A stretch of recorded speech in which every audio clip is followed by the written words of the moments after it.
Hello and welcome back to the Universim. So being requested for a trade there by 𝐂𝐍𝐶 settlement. I'm not interested, don't need anything from them at the minute. So we are out of research currently, but I do like to sort of hold back a little bit. Cause one thing about this game I've found is that you can actually research way ahead of where you're actually getting to. So I like to research, get them things built, catch up, make sure everything's upgraded, and then do a bit more research. If you just leave the auto research turned on permanently, it gets far too far ahead. Unless it's just me and I'm playing slow, don't know. But predominantly that's where we're at. So as you can see, we're going to learn education there and culture, start getting some educated people into the town, and from there that should help us progress a bit further forward. Okay, so looking over, we can see we've got a reservoir being built there. That's the governor of water that's doing that. So making sure that we can keep plenty of water in for the village as it grows and the population grows too. The same with the Ministry of Food as well. So we've got Ministry of Water there, look, they'll be planting them and the food will keep the farms going down. I don't think they put down, no, they don't put down the fishing things, they just put down farms. But to be honest, farm-wise, I've already built more than we needed, so that's why they've not built any yet. They've not employed somebody in that farm, so I have done that. But there are 4 farms there in total now, and all of them are growing something different. So we'll have a mixture of foods, but also medicaments for when it's required, which it will be eventually. We do get to build armies in this game, and go on attacks, etc. So that is something that is imperative. We also get to do expeditions, and again, medicine is required there too. Having a look at the black market trader, the UFO. Nothing too interesting there. Again, both of them, you can pay with pollution. I don't really like that idea. And you can pay with natural disaster. Now, I definitely don't like that idea.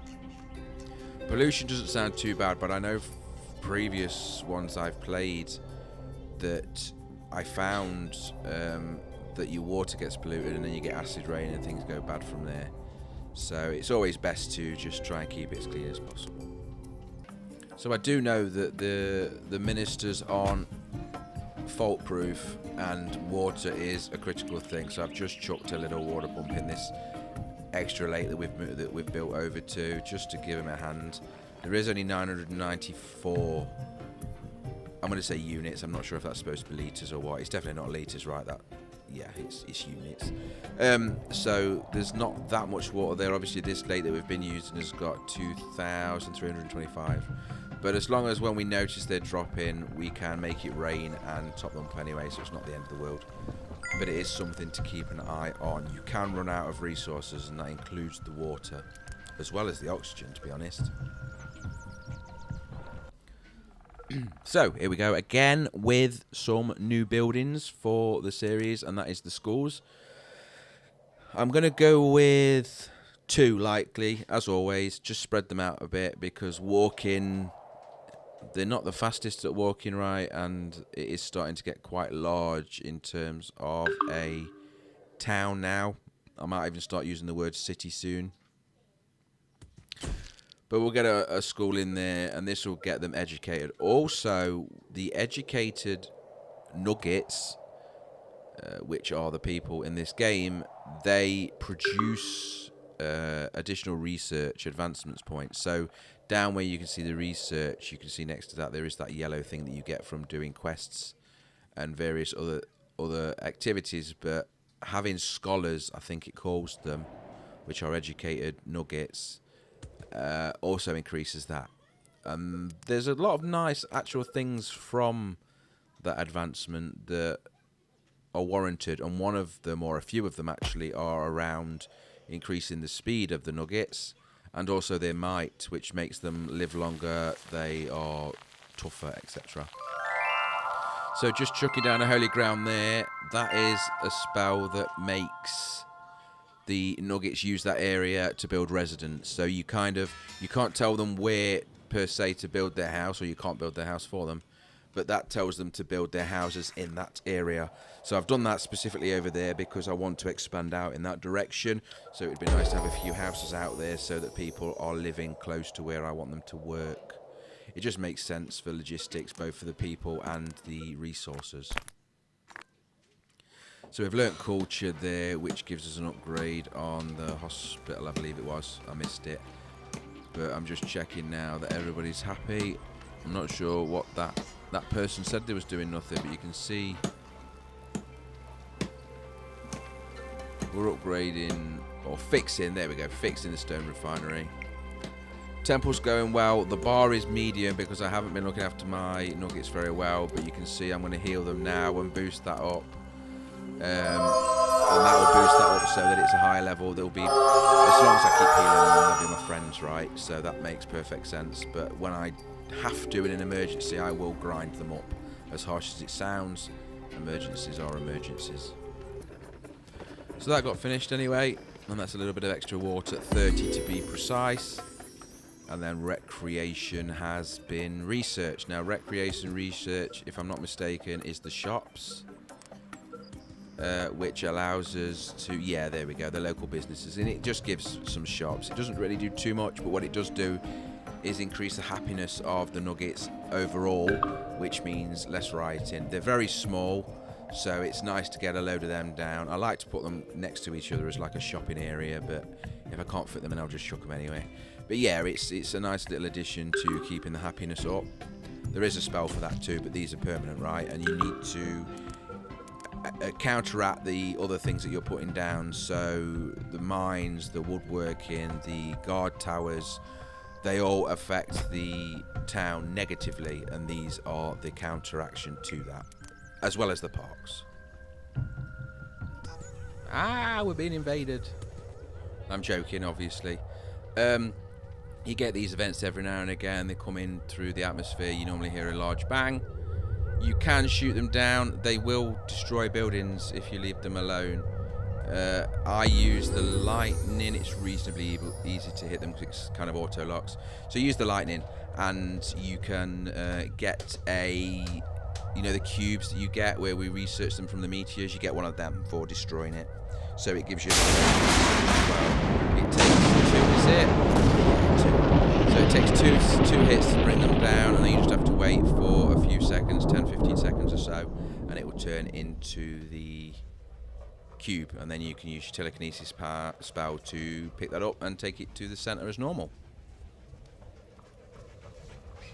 And there we go, and it turns into the cube as normal, and then you just pick that up and take it. Pick that up and press F. It flies you all the way to where it needs to go, nice and easy, and then you just put it there to be researched as normal. You don't have to let it be researched, but it's a good idea too for stopping negative effects, or at least allowing you to be pre-warned. So the shops are being built, nearly done. Of course, we need to keep the happiness up because that is where you get the riots. Now, I am apparently looking for more of the meteors, and there's another one. I have these random moments where I remember that it's an option. And there is the main buildings, the legendary buildings like the 𝐒𝐈𝐓𝐇 Tower and a few other buildings that you can build, but you have to find 4 of the tiles. So I just do these random moments here where I scout around looking for additional boxes.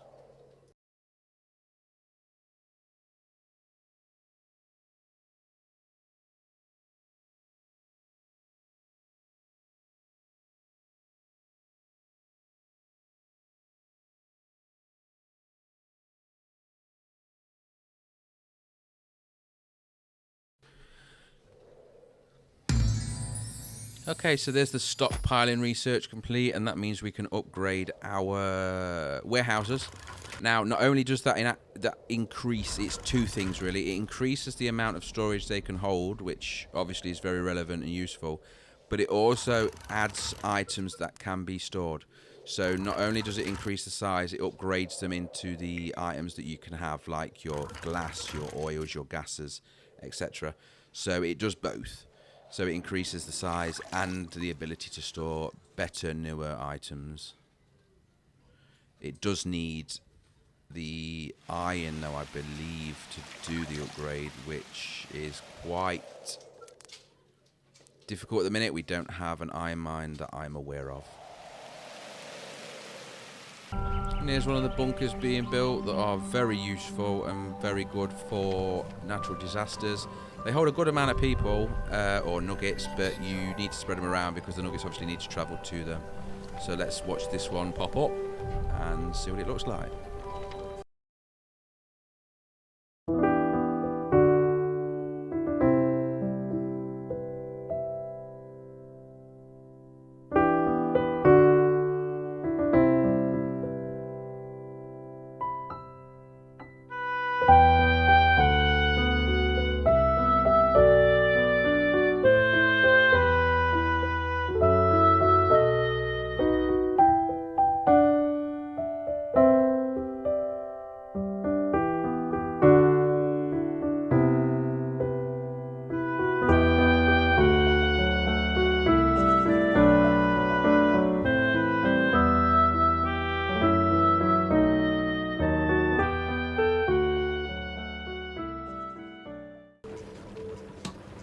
Okay, a little bit longer than that was planned, but I also took us out of winter as well, because I don't know about anybody else, but it's a bit, yeah, white and painful on the eyes.